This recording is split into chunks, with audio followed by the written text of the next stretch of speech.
Wonderful. Welcome everyone to the next Alumni Career Webinar, Building Resilience, Understanding the Neuroscience of Stress with Sabrina Woods. I'm Maura Sweeney, Director of Alumni Career and Professional Development at Holy Cross, and I'm happy to welcome you to today's webinar offered exclusively for the Holy Cross community. We'll be together for an hour today. After the formal presentation, Sabrina will take questions from you for as long as time allows, and we're going to use this full hour. So I encourage you to submit questions throughout by using the chat feature. If you're comfortable, I encourage you to share your response with all attendees. We will also use the breakout room function if we've got time and give you the opportunity to discuss ideas for lowering your stress. This presentation is recorded and will be made available to all participants in a few days. Now it's my pleasure to introduce you to today's presenter. Sabrina Woods is a holistic career and life coach and consultant with 20 years experience in the career services field at universities including Harvard, Northeastern, and the University of London. She is also the president of the Career Counselors Consortium based in Boston. In her private practice, her joy comes from tapping holistic and mindfulness-based practices while helping people with major career transitions.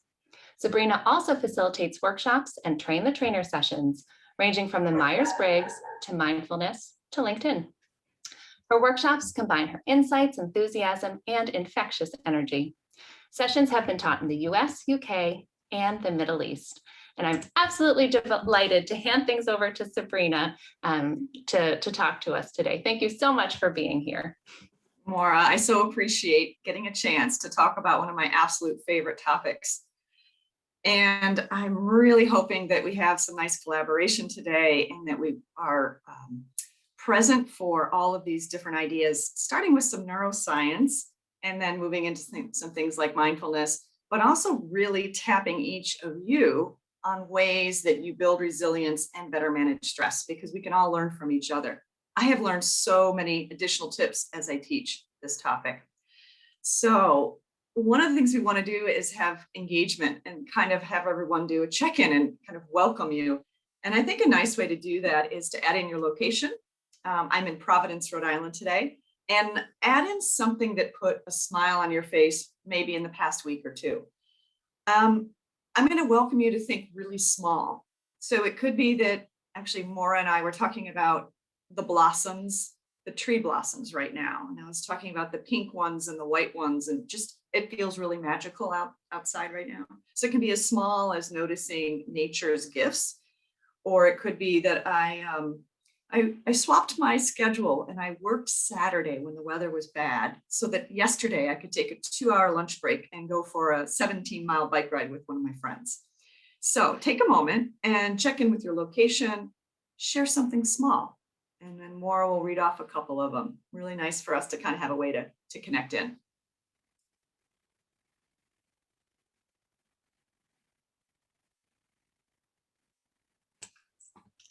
It's great to see Matt from Raleigh, North Carolina, with great springtime weather, absolutely. And connecting from St. Paul, Minnesota, in need of some resilience during this tense time in Minnesota. Absolutely, Anne, absolutely. Rochelle in East Haven, Connecticut, started growing plants, herbs, and veggies from seeds, and a lot of seedlings have sprung up recently. Fantastic. Teresa in Raleigh, another person in Raleigh, North Carolina, joy with the yellow tree pollen being washed away. I have heard that it was particularly bad this year. Shelley, beautiful sunny days. Alex in Illinois, once again, more seedlings growing. Oh, fantastic. And Krista in Concord, children, your children always, that's fantastic. Wonderful. It's so nice to see all of you here today. Thank you for those contributions. I think there's been more and more people growing herbs from seeds. I'm looking at my windowsill. I have a pot of basil and a pot of parsley. It's the first time I've done that. So they're coming up. We'll see if they make it to full usable herbs. I'll be thrilled if they do. But fun even just to try. Anyway, what are we here to talk about today? Well, stress is extremely high and has been for a long time for everyone on the planet. That goes without saying. But what today is about is a slight twist. And what I've learned is that by better understanding how my brain and nervous system work, I'm more invested in finding ways to alleviate stress because I'm realizing what's physically going on in my body. So it's actually given me more power and commitment to doing those things that help reduce stress, like the 10-minute walk that I went on right before this session, just to calm the nervous system, just to be relaxed and really present. All right, so here's what we're going to do today. We're going to talk about how stress affects us, including our brain. What are your resources? I really want you to think, even if they're obscure, about some of those things that help you manage stress and give you more energy. But we're also going to talk about your energy thief, a tool called Morning Pages, and a couple of other tips that will help you calm down your nervous system so that you can be the most productive and the most calm in your day. That's my plan for you. After the session, Maura will send you a handout that'll reinforce some of the things that we talk about and give you access to the video. There's a 4-minute video TED education talk that we're going to have, and you'll have it on your handout. If you ever lose the handout, you can go to sabrinawoods.com under the mindfulness page, and under the want to get started, you can see there's a try a 5-minute meditation there, and the very last thing says rising above your stress, the handout. So you can share it with others there. All right. What we're going to do first is an exercise of just breathing. I'm going to call this is going to be 3 deep breaths and giving you an invitation to put things on the bookshelf that you don't want to think about right now. So a quick mindfulness exercise, because we're not just here to talk theoretically and scientifically about resilience. Instead, we want to have this be actual kinesthetic, right? So what I'm going to do is I'm going to unfold my legs and have both feet firmly planted on the ground. The next thing I'm going to do is I'm going to have you just notice where your body is touching the chair. I'm noticing where my hamstrings and my glutes are touching the chair. So we're bringing our focus from our minds into our bodies. Next, notice your lower back and mid back. Just bringing attention to where the body meets your chair, your couch, or what have you. Then I'm going to have you notice your posture, and I'm going to invite you to have an upright posture so you can have some really deep breaths. And so we don't want to be tense. We want our shoulders to be back. We find this attentive, relaxed posture. And just check your neck out and make sure that it's comfortable in this posture. For the deep breaths, I'll do a 4-count inhale, a 4-count pause, and a 4-count exhale. Here we go. Deep breath in. Hold, 4, 3, 2, 1. Slow exhale. Next breath in. Hold, 4, 3, 2, 1, and exhale.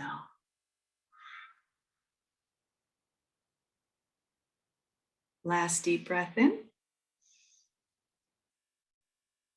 Hold, 4, 3, 2, 1, and exhale.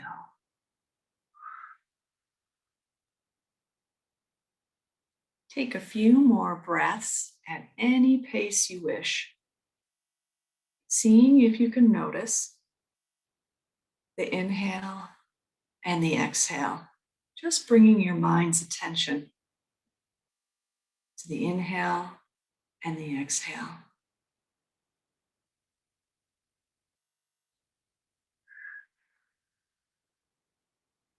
Giving yourself a small break.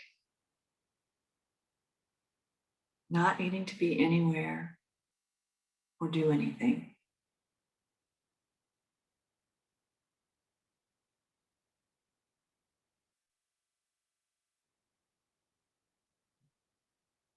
And now we know things pop into our mind.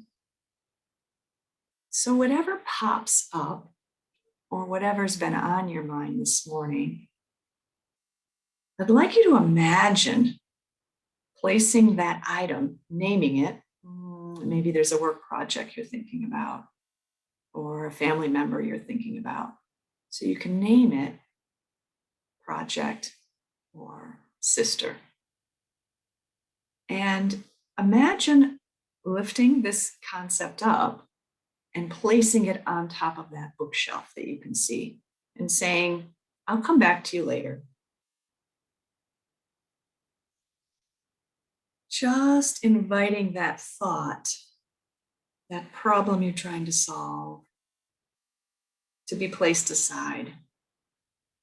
And there's something about placing it up in a way that can give us a little bit of space. I'm just going to allow you to imagine this for another 30 seconds. Placing the items on your mind, perhaps even in a box, and lifting that box up and placing it on the bookshelf. And then coming back to the breath.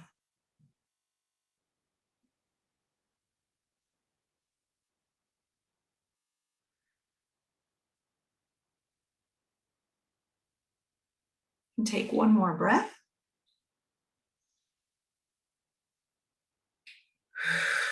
And then opening your eyes if they were shut.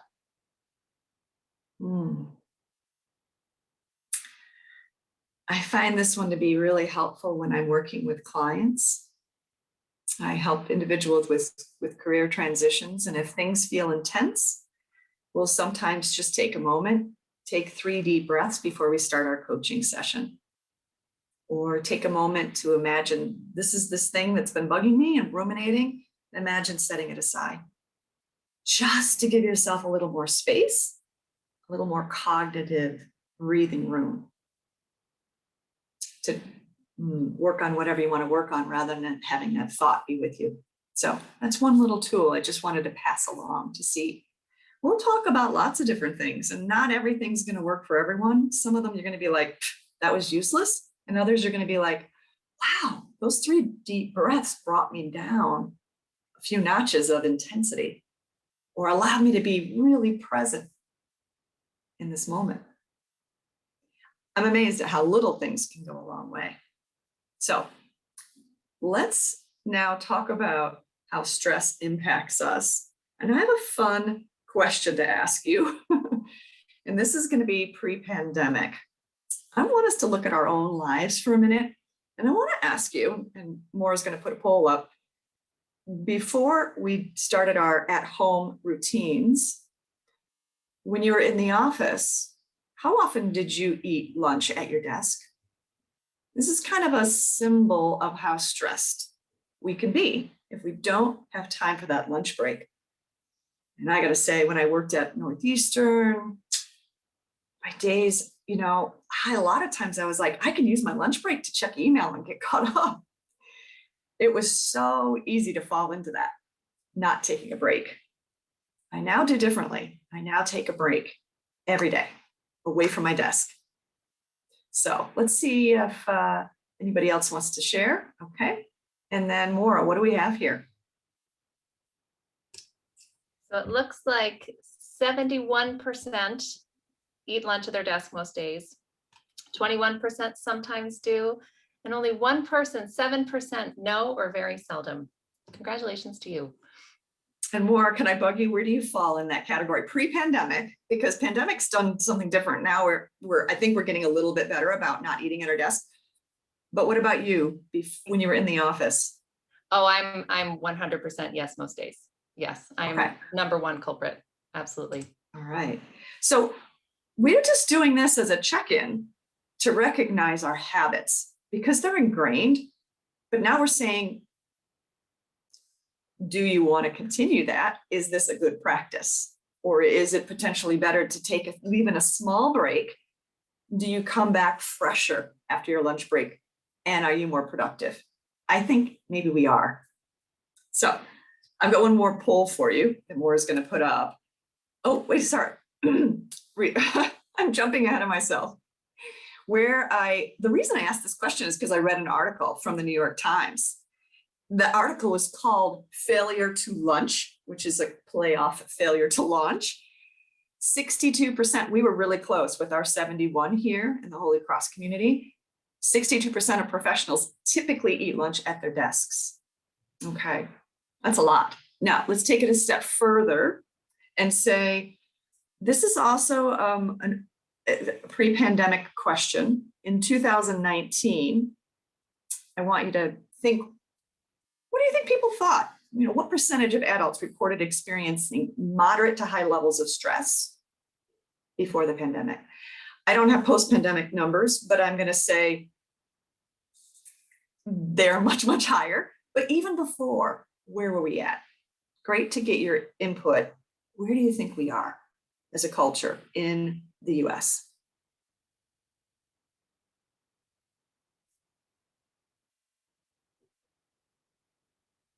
All right. And what's it looking like, Maura? We've got most people who have voted, so I will end the poll and share the results. We had 56% as a slight winner over 75%. Yeah, that's about what I was expecting. And oops, I just realized I didn't have the numbers on there. Sorry about that. And here's what the results were from the American Psychological Association. You're right, for those of you who said 75%. I feel moderate to high levels of stress in general. And this 80% number comes from, I feel stressed at work, at least some of the times. So 80% of us are feeling stressed at some point at work. And that number, as we all know, has come up. Now, where are the stressors coming from? Job pressure is number one, ranging from a difficult boss, one you can never please, right? Money. So when we lose our jobs, or we have reduced retirement, or we have excessive expenses, that heightens our stress. And the third one is health. So the pandemic has actually hit all three of those top three for most people. So it's a really challenging landscape. And relationships have been challenged because of our isolation. So from here, we're going to talk about where further how stress affects us. And I saw this the other day and I thought, oh yeah, that is me on some days. Oh, that's my mind. We have very busy minds. But let's look more closely at how stress affects different parts of us. I'd love to hear from you. Think about your own stress. How does it affect your physical body? One of my things is tension, right? I hold that tension right in my shoulders and in my neck. It's a little tight even right now. So are there places in your body you hold stress or that it activates? What happens with our mind and our capabilities? And what about our emotions? Where do they go? So you can add it in the chat box, anything that you can think of that either applies to you or that you've watched in your family members or children or friends. What do you see as manifestations of our stresses? And then we'll hear some feedback. Maura can share out, what are you seeing in our chat box here? Well, I can definitely relate. My left shoulder is my culprit for stress myself. But it looks like other people too have said lower back, mind is hard to focus, emotions short with others, lack of ability to follow through with tasks, lose ability to concentrate. The body, they feel erratic sleep, high shoulders, stress eating, lack of focus, feeling overwhelmed, even with small things, don't sleep well, 5 hours or less, tight shoulders, short with others. We're seeing some themes too here that are looping back. Yeah. We are much less capable and we're not as nice humans when we're under stress, right? I get more irritable and I'm surprised sometimes when small things will set me off, and I have to remind myself, it's not that thing that set me off, it's the accumulation of things that has actually put me into that snappy state or that inability to deal with something. Like, wait, this was only a problem with the health insurance that I just have to call and get sorted out. But I can be escalated if other things are going on. It makes that task really, really hard. So let's take a closer look. This is a bad slide, but I love the content in it. I feel like it's really thorough. Take a look at the mind, the body, the emotions, and the behavior. So many of the things we talked about are right there. The muddled thinking. You might be more negative. Insomnia, I'm dealing with that. My husband's dealing with that from time to time. That apathy, right? Not as engaged. And our body can have the fatigue, can have achiness, can have headaches, things like that. Now we take a step further and we look more, we're going to kind of narrow in. We're taking broad and now we're going to narrow in a bit more. The next slide has to do with the stress response. And people always hear this, that fight or flight, what happens when the stress hormones, cortisol and adrenaline are released. Well, all these different things happen. Whether it's our heart rate increases, blood is flowing to the muscles, right? Pupils are dilating. Our intestines, things for our digestion, we put less attention down there, right? And so that we can have our muscles ready for fight or flight, which I went through a series of a job loss and health crises in 2016. I have a lot of abdominal issues. What I didn't know at the time was this, that my chronic stress was causing me not to have the proper power for my digestion. I just didn't even realize that was the case. So this is what's happening with our stress hormones and how it affects our body. Going a step further, looking really specifically at the brain now, I'm going to take you through three brain parts. If there are any scientists on there, my knowledge is very basic, forgive me. But I'm also going to share a TED Talk video that's on the handout in case you want to play it again. It's 4 minutes. So I'm going to sort of give you these three brain parts, and then we're going to watch the video to reinforce it.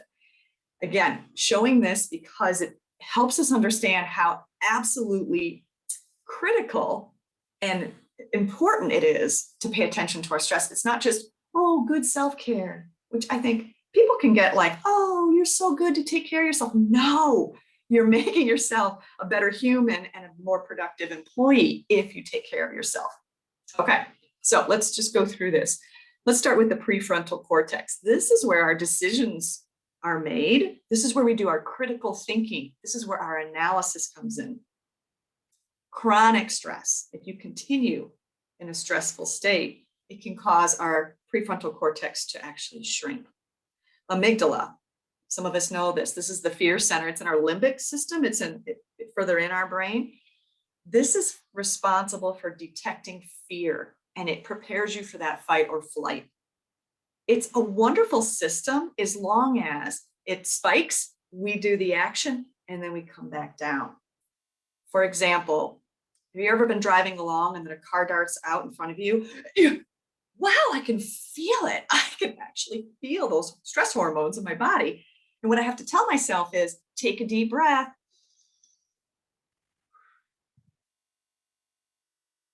Because when that incident happens, I'm going to stay kind of anxious until I tell my brain I'm okay.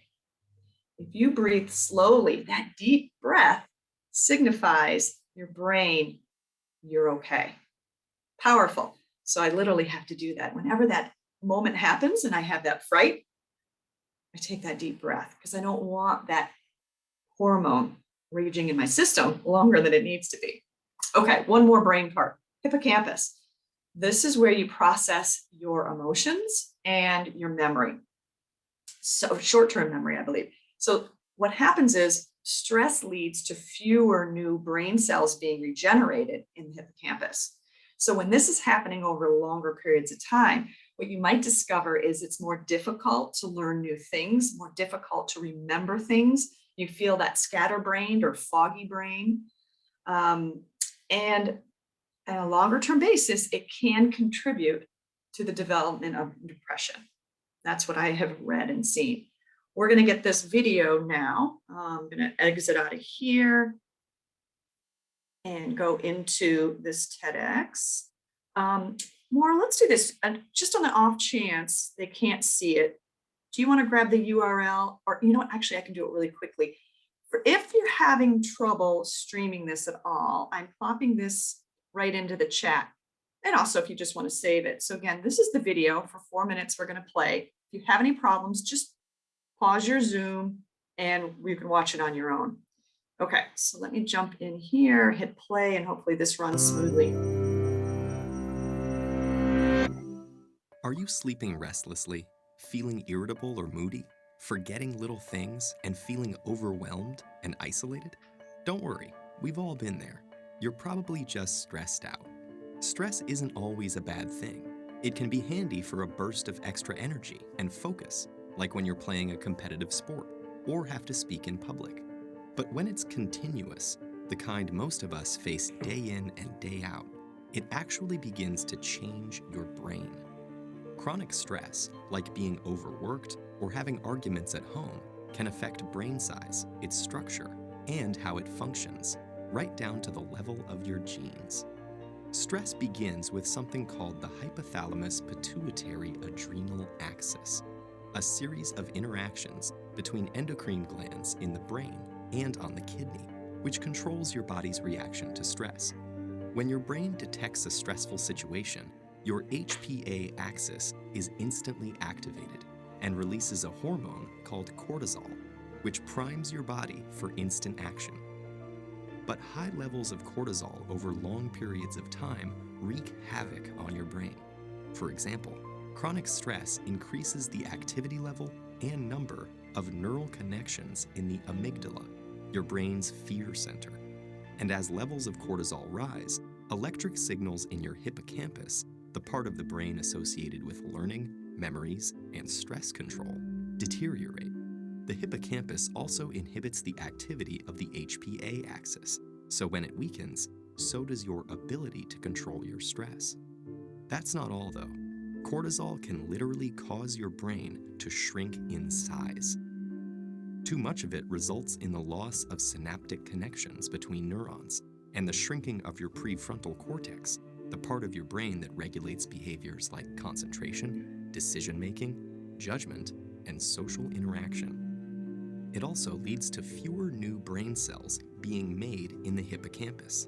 This means chronic stress might make it harder for you to learn and remember things, and also set the stage for more serious mental problems like depression and eventually Alzheimer's disease.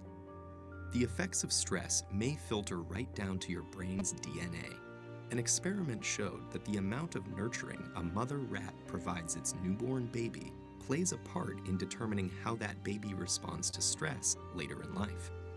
The pups of nurturing moms turned out less sensitive to stress because their brains developed more cortisol receptors, which stick to cortisol and dampen the stress response. The pups of negligent moms had the opposite outcome, and so became more sensitive to stress throughout life. These are considered epigenetic changes, meaning that they affect which genes are expressed without directly changing the genetic code. And these changes can be reversed if the moms are swapped. But there's a surprising result. The epigenetic changes caused by one single mother rat were passed down to many generations of rats after her.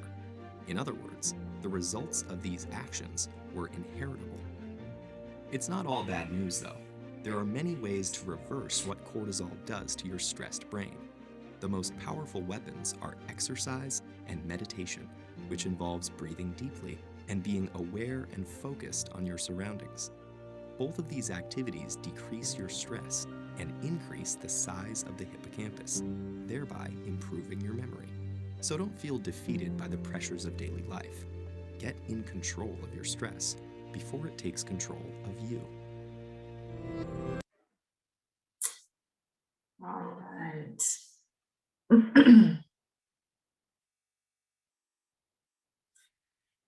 I find that pretty powerful. And I've needed to watch it many times to really take it in. There's a lot there. My hope is it really reinforces how important and valuable it is to address that stress so it doesn't have that impact on your brain and your nervous system. So let's now talk about what are those things that are robbing our energy, that are causing us stress, that are allowing us to ruminate, for example? So we want to talk about how you can reduce stress and up your productivity. And we want to look at where that energy goes. So I have a very non-scientific thing to share with you next. I have this premise, excuse me, that on any given day, you wake up and you get 100 units of energy. Then let's say you remember it's a pandemic and I still can't go see friends. I still feel really uncomfortable going in public places. I'm still dealing with all these things that are residuals from that. And that robs you of 10 units of energy. So now you're working with 90 units. And then as you stay in bed a little longer, you remember that your son or your daughter is dealing with a learning disability and remote work, and it's really scary and hard. And you start thinking about that and how are you gonna fix it? And that robs you of another 10 units of energy. And it might continue in these things that we can't fix in the immediate moment, but we think about kind of like a hamster on a treadmill, I believe, rob us of a lot of units of energy. Now, we need some worry in order to take action, but I'm talking about the worry and the ruminating that goes on past action that yields no result and only steals energy from us. So what is your energy thief, or thieves, is one of the things I want us to each think about. And I'm going to share some of mine. So those things that have been stealing my energy right now range from, I'm almost a hypochondriac, I think. I worry a lot about health issues. So you can imagine the pandemic for me. So I had a couple of health issues 4 years ago, multiple health issues, one after another over a 6-month period that made me really scared. So I think it's gotten me activated. So that's one of my things I ruminate about. The other thing that steals my energy is these feelings of helplessness when things are outside my control, such as racial injustice and the pandemic itself. Another one is I have a habit of pushing myself too hard. How many of you can relate to that one? I set unrealistic goals, I squeeze my time, and I end up frazzled. I'm not very kind to myself.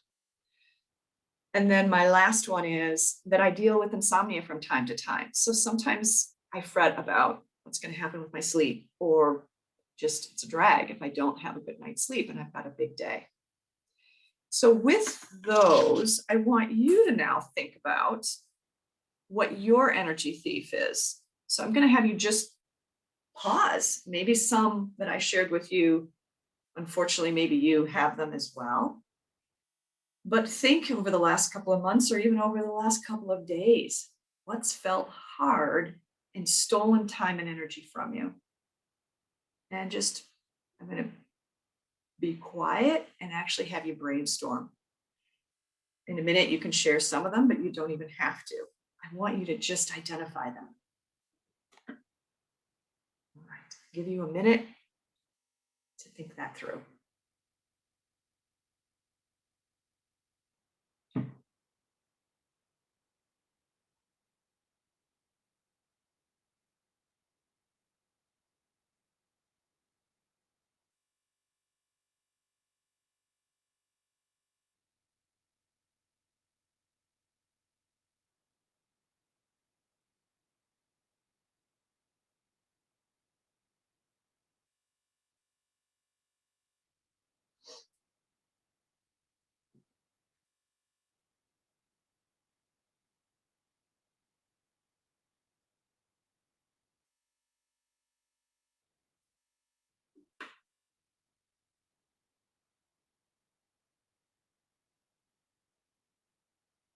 And sometimes it's helpful to write down anything that comes to mind, even if it's small stuff.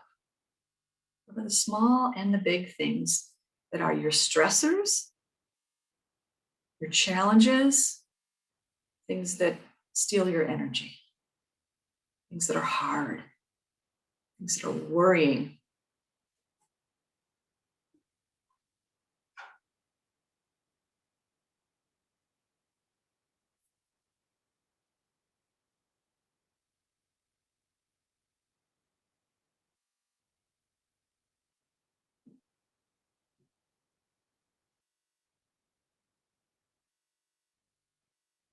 Take about 10 more seconds to think of anything.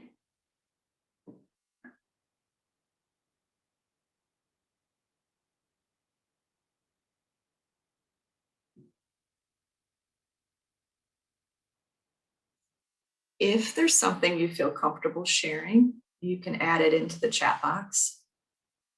And a lot of psychologists will say just labeling it is a great first step with our stressors or our fears, because it gives us a little bit of distance and it clarifies it.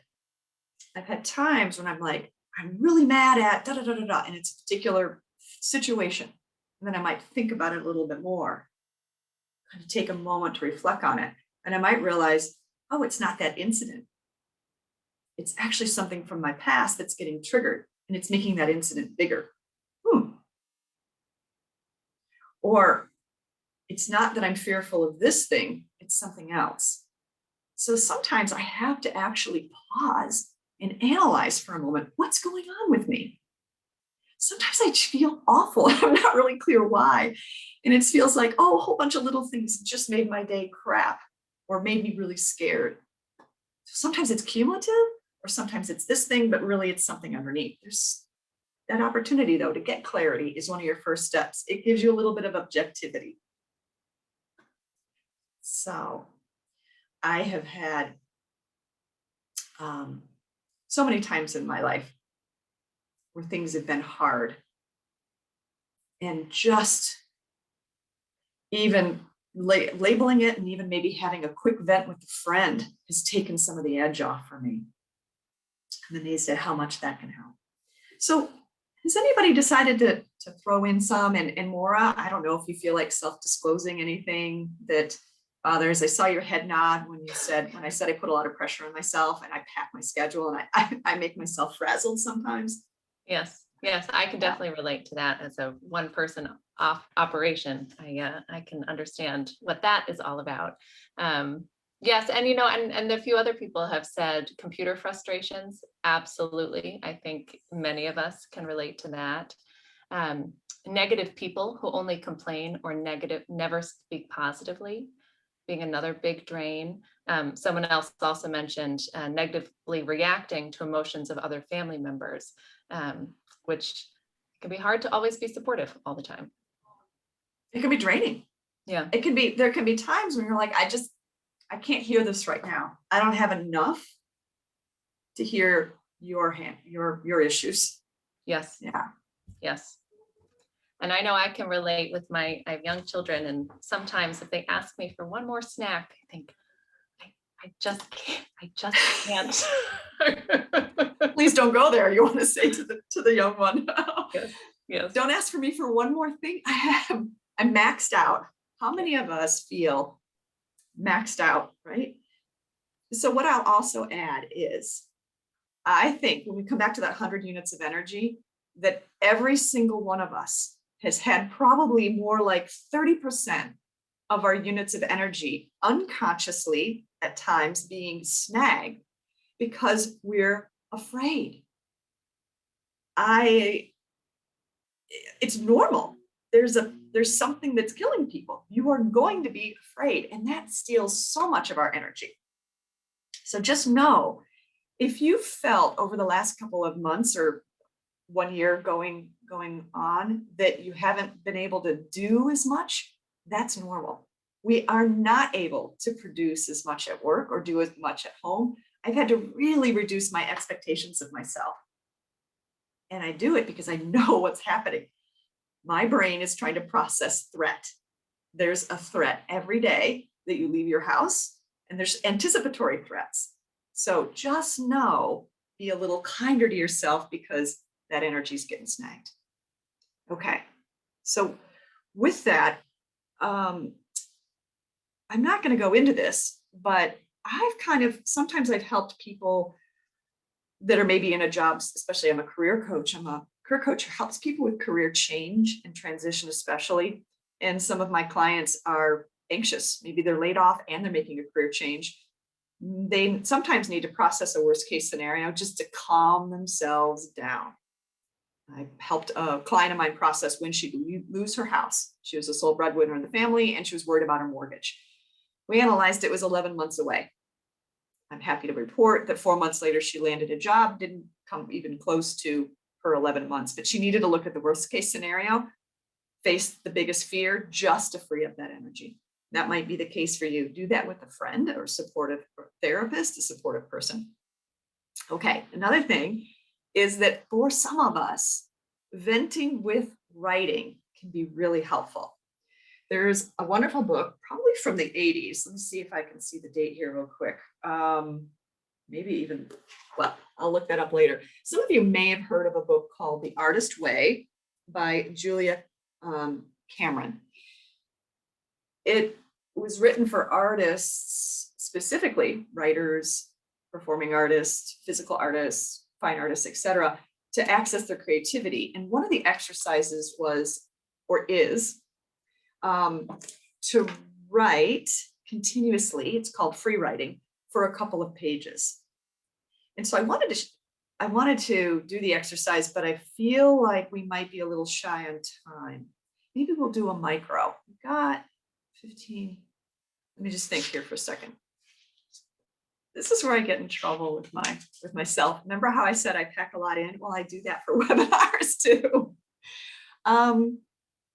Let's do a 60-second free write. Can you grab a pen and paper? I'll pause for 30 seconds while you look around office or kitchen, even a scrap piece of paper that you can flip over, just so you can get a kinesthetic kind of sense of what this exercise is like.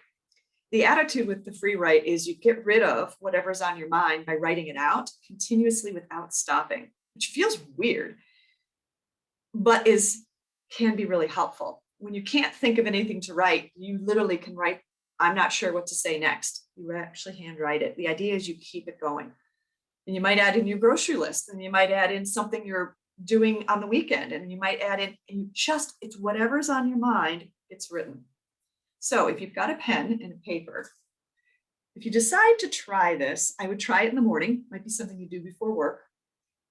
If you want to do 3 full pages, that could be wonderful. Or you could set a timer for 5 minutes. That's going to be a recommendation if you like this and you want to try it more in depth. What we're going to do is we're going to do a 60-seconder.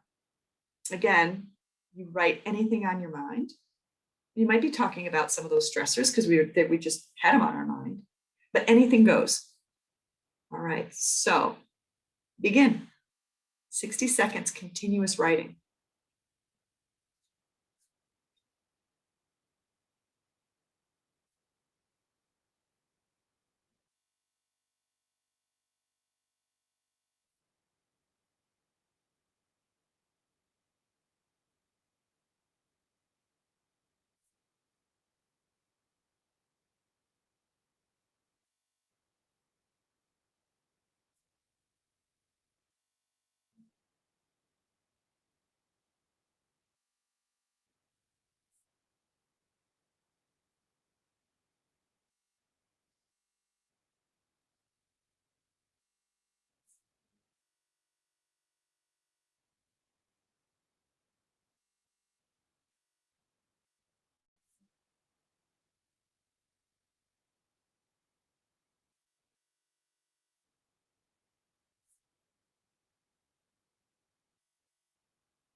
All right, and time. I went a little bit over the 60 seconds.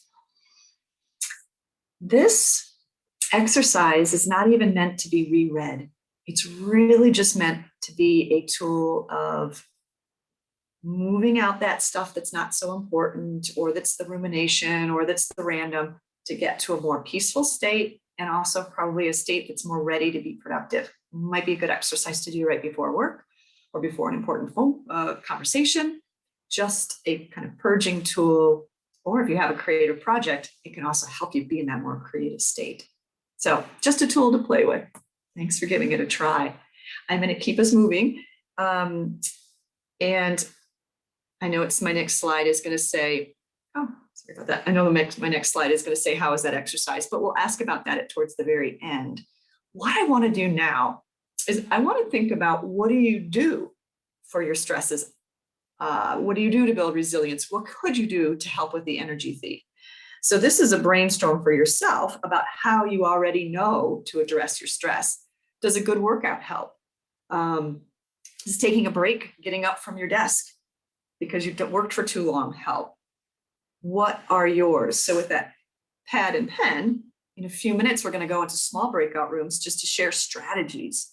What do you do that helps reduce stress, build resilience, and might help you with the energy thief?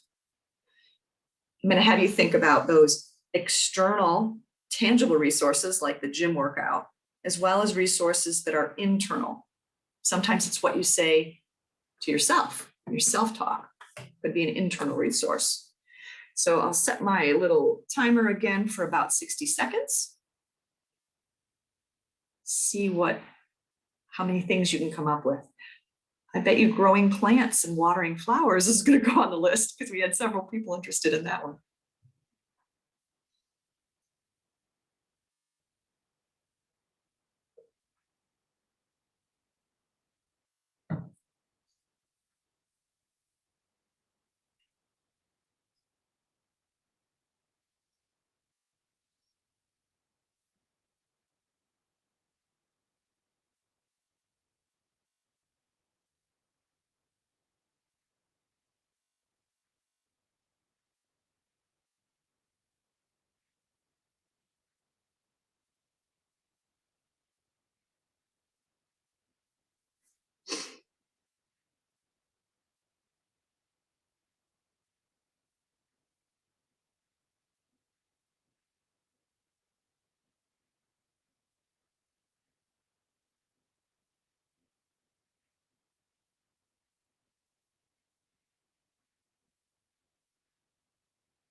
All right, hopefully you have maybe 2 or 3. Yes, chocolate counts. That's one of mine. Dark chocolate is one of my stress relievers. A little bit goes a long way for me at that. So what we're going to do is Maura's going to set us up into groups of 3 or 4 or 5 people. And we're going to have 4 minutes. So it's going to be really quick. If you haven't done this before, you're going to have an invitation to join a room, and you just click on it. And when you get into the room, great if you can just say really quick, do a quick round of, hi, I am such and such, and I live in blank. So name and where you live is great. And then start sharing some of those strategies, and we'll put some in the chat box when you come back. So again, we're going to have 4 minutes, say hi to some fellow alumni, and see if we can come up with a good list. All right. So I'm going to give you an opportunity to add 1 or 2 into the chat box if you wish. Just going to take 2 seconds to read those off because I've got a handful more slides in the next 5 minutes that I want to cover. So I'll let Maura share as she sees some.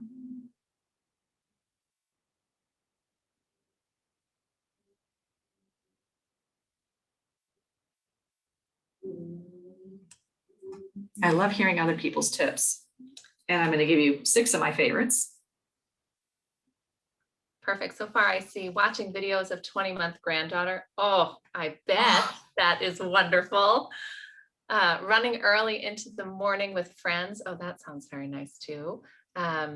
Will your stressor matter in 3 days, 3 months, or 3 years? It helps putting things in perspective. Yes, it really Love does. that. Yes. Really good. Pomodoro technique. Oh, I don't know what that means. Eat your frog, music and walks. Martial arts forms. Ooh, very nice. Walk, meditate, be with friends, walk outside. Yes, especially now. Huge. Yes. Great. All right. And Maura, can you see my screen okay? We can't see your slides yet. Okay. Let me switch this over because it was doing something weird. Give me 1 second here. Yes, and don't go to the hardware store for milk. Good tip. Oh gosh. Oh. Okay. There we go. Oh, I'm going to probably repeat some of the things that we've just said, but here are my 6 tips. Cranking up the cardio, because that releases endorphins. So good for us. Add a cushion. I think it's something Maura and I both need. What I mean by that is not a cushion behind your back. I just was playing on words, but a cushion between things. I'm learning if I can give myself even that extra 5 minutes, then I won't be amped up, or even an extra minute. Sit in front of your laptop, join the Zoom call a minute early and just breathe. Monotasking. This is really good for our brain. Do one thing and focus on the one thing. Just do the laundry, just fold clothes, just wash dishes, instead of having a podcast going on and a million things on your brain. Really good for our brain. Those deep breaths, you can take them anywhere. No one needs to know you're doing them. So powerful. A more formal practice of mindfulness, you can use different apps to do that. And my last one is trying to reframe those negative thoughts. Can we look at it from another angle and consider practicing gratitude? One more little bit of science. Oh, actually in mindfulness, I've got a little bit of science for that too. Let me show some, there's been some incredible research that's been done on mindfulness practices especially over the last 10 years. Different themes from that research includes that it strengthens our immune system. It increases our positive emotions. It takes down those negative emotions and our stress. And as we spoke about earlier, it's linked to learning and memory, our ability to focus or concentrate, and even empathy. So many good reasons for mindfulness practices. And then one more sort of bit of science I want to talk about is an article called The Power of Gratitude, or The Grateful Life May Be a Longer One. This is Jeffrey Huffman, who he's a psychiatrist, but he's working with cardiac patients. What he's discovered is focusing on positive psychology and gratitude as part of post, say, a cardiac situation, right? So in rehab for cardiac issues, when they included positive psychology and gratitude, it showed improved patient outlooks. Wow. So we can even learn this. And you can have it on an app. You can have it on a book like this one, One Sentence Journal from Gretchen Rubin. It doesn't have to be hard. It can be very short. At night, one thing you're grateful for. What I want to do in our last 60 seconds is actually have you get out your phones and think, what could I do to make tomorrow 5% better? Like, it's such a small increment, but what could you do? Just take a pause, think to all the things that we've just talked about. Is there something you could add or subtract to make tomorrow 5% better? I'm going to be quiet just for you to think about that. And we'll have you add it into chat if you wish.